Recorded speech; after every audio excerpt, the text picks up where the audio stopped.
पेपरची व्यवस्था या राज्याचं प्रशासन असं झालंय, इथं मटका फुटत नाही पण पेपर रोज फुटताय. यांना लेकरांची स्वप्न विकत असताना लाजा कशा वाटत नसत्या ना, हा मला माझं लेकरू या शहरामध्ये येतं, हे शेतकऱ्याचं लेकरू आहे, पोटाला चिमटा काढतं, एका टायमाला जेवतं, पण अभ्यास अगदी मन लावून करतं आणि शेवटी परीक्षेच्या आदल्या दिवशी समजतं की पेपरच गळपाटलाय. मग याच्यामध्ये चूक कोणाची आहे? सरकार बिलकुल नाही. याच्यामध्ये चूक आहे ज्या प्रशासनाने ही परीक्षा जाहीर केली होती, ज्या प्रशासनाने या परीक्षेचं नियोजन केलं होतं, त्या प्रशासनामध्येच काही दलिंदर भाडे बसलेले ज्यांना त्यांच्यावरती सगळ्यात पहिली कारवाई करून या दलिंदरांना जन्मठेपेची शिक्षा झाली पाहिजे. काय? जन्मठेपेची शिक्षा झाली पाहिजे. दुसरी विनंती इथल्या सरकारला आहे, इथला प्रत्येक आयोग हा बुजगावणं आहे, बुजगावणं.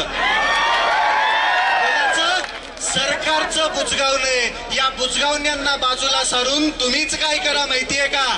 ते एमपीएससीचा आयोग आहे ना, तो बरखास्त करा आणि तुम्ही जे पेपर दुसऱ्याला देता का घ्यायला, त्यांनाच द्या की एकदाच. कशाला आमच्या उरावरती बसवले? एमपीएससी ची परीक्षा ऑफलाईन होत नाही तोपर्यंत हा विद्यार्थ्यांचा एल्गार असाच होणार. आज आयुक्त आले, उद्या क्रांती चौक असेल,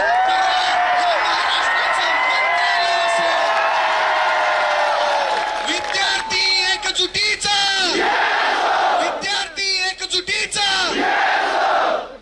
ही आहे क्रांतीची जागा, छत्रपती संभाजीनगर. तुम्ही सर्व एवढ्या ताकदीनं इथं उपस्थित राहिलात.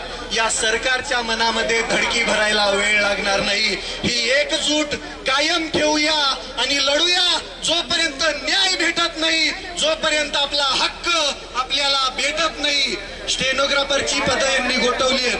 त्या लेकरांची मागणी बऱ्याच दिवसापासून आहे. माझी मुख्यमंत्री महोदयांना विनंती आहे, तुम्ही जे हे 2-4 विभाग सोडले तर सगळीकडची स्टेनोग्राफरची पदं बंद केलेली इथं ती पूर्ववत करा. लेकरांवरती अन्याय करू नका. एवढं बोलतो, थांबतो. जय हिंद. धन्यवाद. इन्क्लाब जिंदाबाद. इन्क्लाब.